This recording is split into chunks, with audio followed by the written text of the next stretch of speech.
There comes a moment in life when holding on starts costing more than letting go.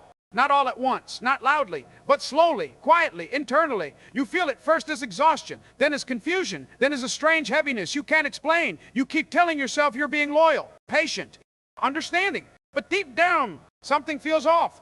Because loyalty that erases you is not loyalty. Patience that tolerates disrespect is not strength. And understanding that requires you to shrink is not love. This is the truth most people avoid. Not everyone you care about deserves continued access to you, and realizing that doesn't make you cold. It makes you conscious. Letting go of people is not an act of cruelty. It is an act of self-respect. But we are rarely taught that. We are taught to hold on, to compromise, to adjust endlessly.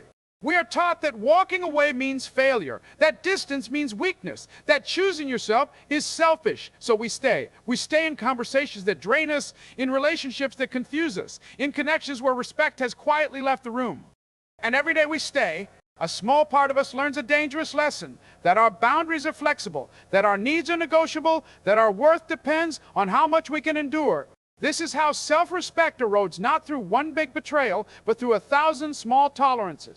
You don't wake up one day without self-respect. You give it away piece by piece. The first time you ignore how something made you feel. The first time you explain away behavior that hurt you. The first time you stay silent to keep the peace. Silence feels safe. Distance feels scary. So you choose silence. But silence has a cost. Every unspoken truth becomes internal pressure. Every ignored boundary becomes self-betrayal. Every "it's okay, you didn't mean" teaches your mind that you come second, and the mind remembers. That's why letting go feels so frightening.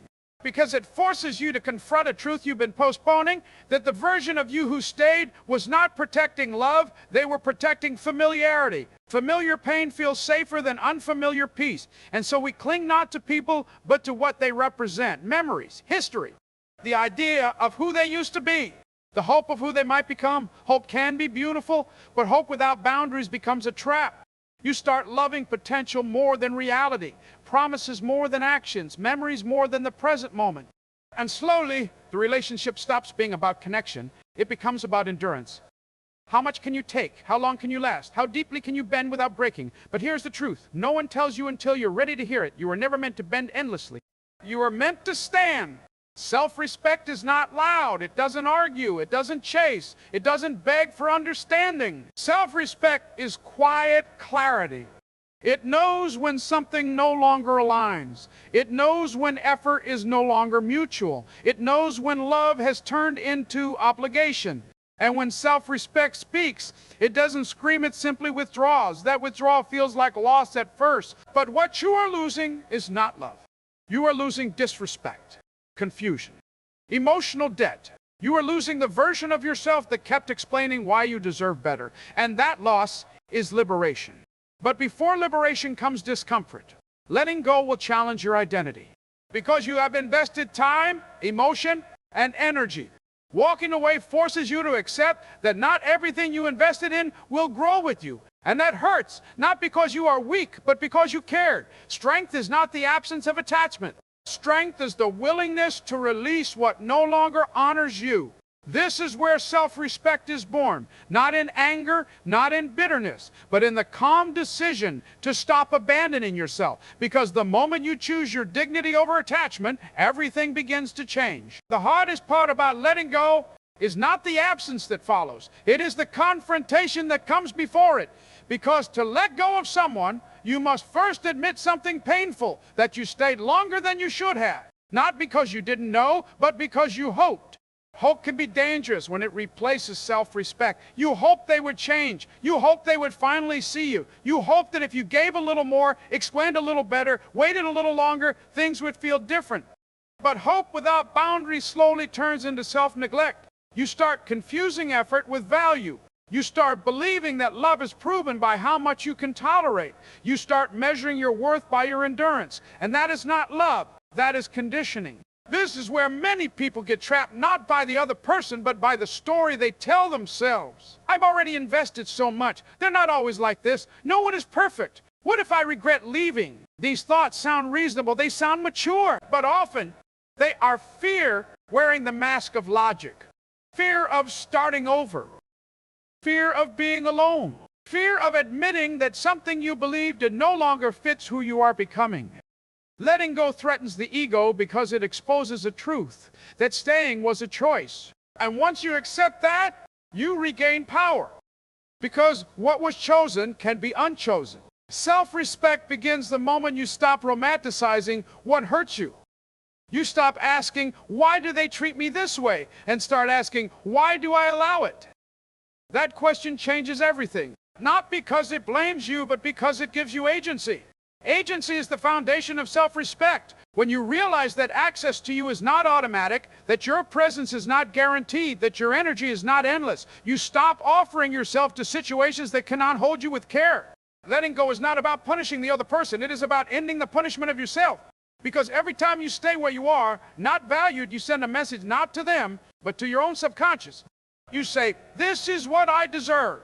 This is what I will tolerate. This is the standard. And life responds accordingly. The world treats you the way you teach it to. Self-respect is not declared. It is demonstrated. Demonstrated by what you walk away from, by what you no longer explain, by what you stop chasing. And here's the uncomfortable truth. Some people only respect distance, not because they are cruel, but because closeness never required effort. When you were always available, your presence became ordinary. When you were always forgiving, accountability disappeared. When you were always understanding, your needs became invisible. Distance restores clarity, not just for them, but for you. In distance, you hear yourself again. In silence, you feel what you've been suppressing.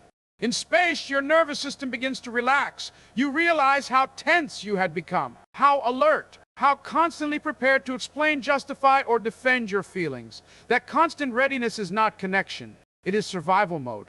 Self-respect removes you from survival mode. It says, I don't need to fight to be treated with decency. I don't need to convince anyone of my value. I don't need to stay where I am tolerated instead of appreciated. This is where letting go transforms from loss into alignment.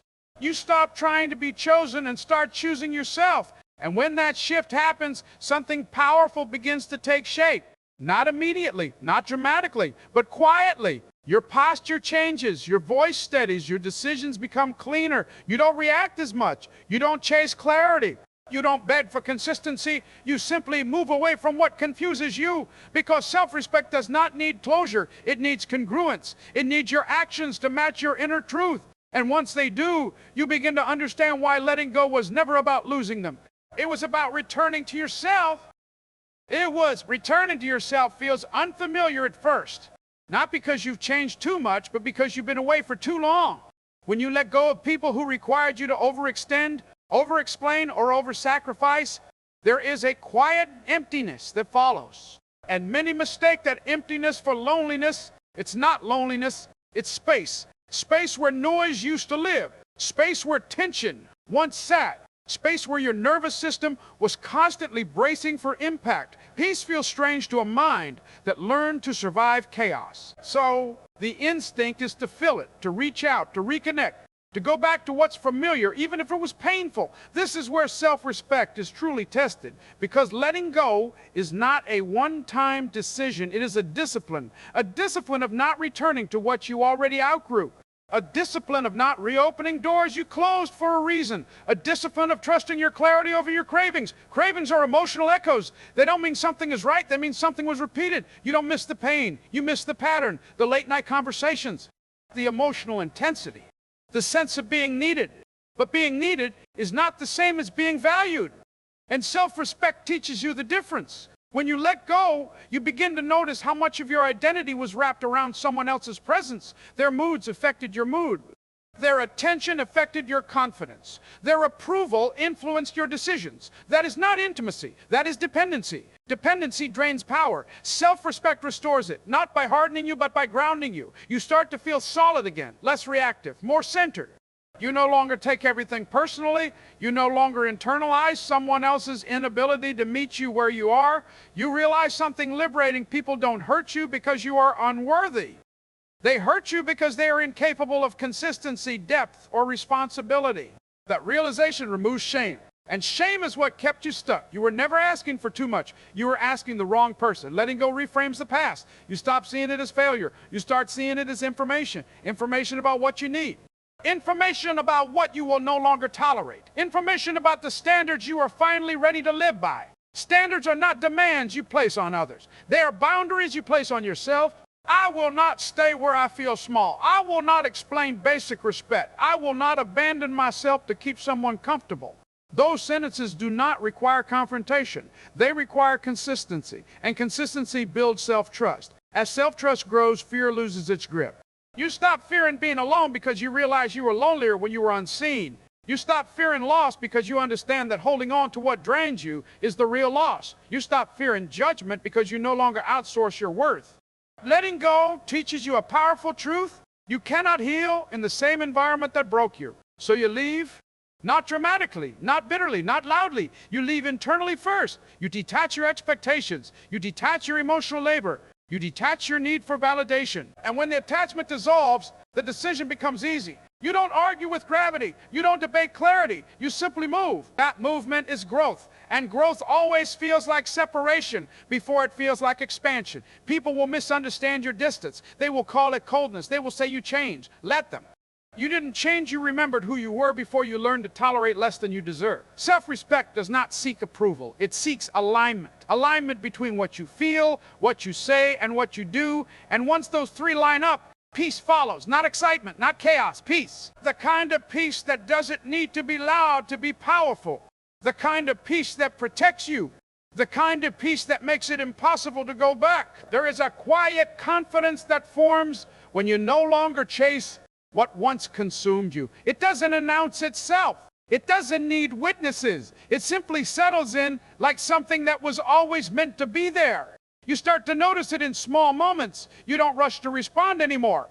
You don't feel the urge to explain yourself. You don't replay conversations in your head, wondering what you should have said differently, because the need to explain disappears when self-respect takes its place. Explanations are for people who still have access. And access is a privilege, not a right. This is where many people misunderstand letting go. They think it means closing your heart, becoming distant, building walls. But self-respect doesn't build walls. It builds filters. You don't stop caring. You stop overgiving. You don't become cold. You become selective. And selectivity is not arrogance. It is awareness. Awareness of your limits. Awareness of your energy. Awareness of what costs too much for too little return. Letting go teaches you to listen to your body again. The tightness in your chest when something feels wrong. The exhaustion that follows certain interactions. The calm that appears when you step back. Your body always knew. Your mind just kept negotiating. Self-respect ends the negotiation. It says, if it requires me to betray myself, the answer is no. And that no is powerful. Not because it is aggressive, but because it is final. You no longer try to prove your worth through sacrifice. You no longer believe that love must hurt to be real. You no longer romanticize struggle in places where effort is not reciprocated. You start choosing environments that choose you back. This is when your standards rise, not because you think you're better than others, but because you are finally better to yourself. And as your standards rise, your circle changes. Some people drift away. Others resist your growth. A few may even resent it. That is not your failure. That is alignment doing its job. Not everyone can meet you where you are going, and that's okay. Growth was never meant to be crowded. The strongest shifts in life often happen quietly, without applause. You don't need validation when your actions are in harmony with your values. You feel grounded. You feel calm. You feel clear. And clarity is dangerous to anything that thrives on confusion. This is why letting go feels like power after the pain fades. You stop waiting to be chosen. You stop asking for permission to be yourself. You stop lowering your voice to keep others comfortable. You become unmovable, not rigid, but rooted. Rooted in self-awareness, rooted in boundaries, rooted in truth. And truth simplifies everything. You know when to stay. You know when to leave. You know when something aligns and when it doesn't. There is no inner debate, no emotional tug of war, just quiet certainty. This certainty doesn't isolate you. It protects you. It allows you to show up fully where it matters without leaking energy everywhere else. You become present, intentional, unavailable to what drains you. And in that unavailability, life responds differently. Opportunities feel cleaner. Connections feel lighter. Conversations feel honest. Because you are no longer carrying emotional weight that doesn't belong to you. Letting go creates space. Space for peace. Space for growth. Space for people who meet you with the same respect you now give yourself. And once you experience that space, you realize something profound. You were never asking for too much. You were just asking in the wrong places. Self-respect didn't cost you people. It returned you to yourself. At some point, you realize something that changes the way you move through the world. You stop asking, why did they leave? You stop wondering, why wasn't I enough? You stop replaying moments, searching for a different outcome. Because you finally understand this truth. Letting go was never about them. It was about you choosing to stop living at a discount. You didn't lose people. You released weight that slowed your growth, weight that clouded your judgment, weight that taught you to doubt your own instincts. And the moment you released it, you stood taller not physically, but internally. Your spine straightened, your voice steadied, your decisions became clean. You no longer needed closure because clarity arrived on its own. Clarity that said, I deserve relationships that don't require self-erasure. I deserve peace that doesn't come with conditions. I deserve to be respected without having to ask. It becomes a line you do not cross again.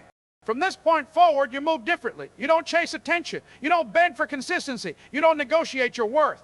You understand that self-respect is not something you demand from others. It's something you demonstrate through your choices. And those choices reshape your life. You attract people who speak clearly, who show up fully, who don't confuse effort with affection. And when someone cannot meet you there, you let them go without hatred, without drama, without regret, because peace has become more important than being understood. That is maturity, that is strength, that is power. You are no longer afraid of endings because you've learned what beginnings feel like. They feel like silence instead of chaos. They feel like calm instead of confusion. They feel like coming home to yourself. So if you are standing at the edge of letting go unsure, afraid, questioning your decision, remember this: walking away from what disrespects you is not abandonment. It is alignment. It is the moment you choose dignity over attachment, truth over comfort, self-respect over familiarity. And that choice will change the way everything responds to you, because when you finally respect yourself, life has no choice but to follow.